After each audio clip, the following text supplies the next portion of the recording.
In this quick tutorial, I'm going to show you how to connect Moomoo to TradingView. So the first step is to simply go to TradingView, and then what we're gonna have to do is simply open the supercharts. So you're gonna have to go to products, then click on supercharts.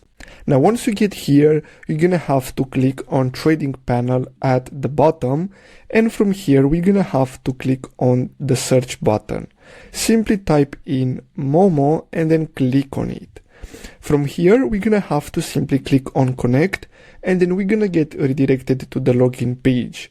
Now if you don't have an account yet, you're gonna have to go to their official website and then simply open a brand new account, and then you'll be able to log in into Moomoo and start using it on TradingView. So basically that's all you have to do.